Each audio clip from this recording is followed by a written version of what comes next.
श्री कृष्ण स्वयं भगवान विष्णु के अवतार हैं और भगवान विष्णु ही इस सृष्टि के पालन करता है तथा यह नियम स्वयं श्री नारायण ने ही बनाया है कि पृथ्वी लोक पर जो जन्म लेता है वह मरता अवश्य है।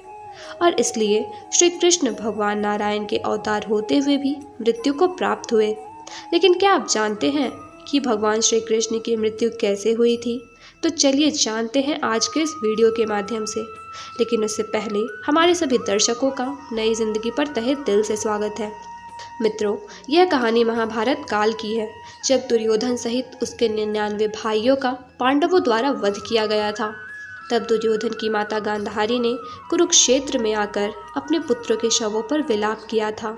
तब माता गांधारी ने अपने 100 पुत्रों की मृत्यु का जिम्मेदार श्री कृष्ण को ठहराया और उनसे कहा कि श्री कृष्ण, यदि आप चाहते तो यह अनर्थ कभी नहीं होता, कौरवों का सर्वनाश होने से बच जाता। फिर गांधारी ने श्री कृष्ण को भयंकर श्राप देते हुए कहा कि जिस प्रकार कौरवों का सर्वनाश हुआ, उसी प्रकार आज से 36 वर्षों के बाद उनका और उनके पूरे कुल का सर्वनाश हो जाएगा और साथ ही पूरी द्वारिका नगरी का भी विध्वंस हो जाएगा। फिर जब माता गांधारी का क्रोध शांत हुआ, तब उन्हें बहुत पश्चाताप होता है और वह श्री कृष्ण से माफ़ी मांगती है। फिर श्री कृष्ण उन्हें समझाते हुए कहते हैं कि हे माता, यह तो विधाता द्वारा लिखित विधि का विधान है। इस संसार में जो जैसा कर्म करता है उसको वैसा ही फल मिलता है।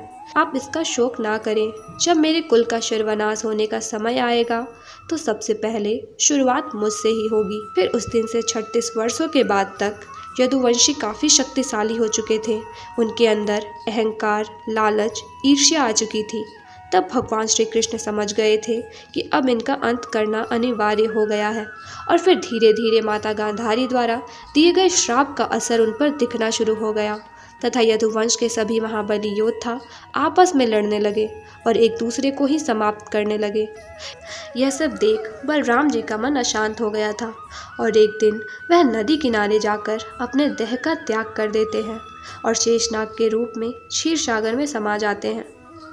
दूसरी ओर अपने भाई बलराम की मृत्यु सुन श्री कृष्ण भी द्वारिका छोड़ वन में चले गए और एक पेड़ के नीचे विश्राम करने लगते हैं। तभी वहाँ एक जरा नाम का शिकारी आता है और वह भगवान श्री कृष्ण को हिरन समझकर उन पर तीर चला देता है। वह तीर सीधा भगवान श्री कृष्ण के तलवे में जाकर लगता है। तब उन शिकारी को समझ में आ जाता है कि उसने किसी हिरन को नहीं बल्कि श्री कृष्ण को मारा है और वह श्री कृष्ण के पास जाकर उनसे माफ़ी मांगने लगता है। तब श्री कृष्ण उसे समझाते हुए कहते हैं कि शांत हो जाओ ज़रा, यह तो विधि का विधान था और मेरी मृत्यु तुम्हारे हाथों ही लिखी थी। फिर श्री कृष्ण उससे कहते हैं कि तुम पिछले जन्म में बाली थे, जिस पर मैंने छुपकर वार किया था।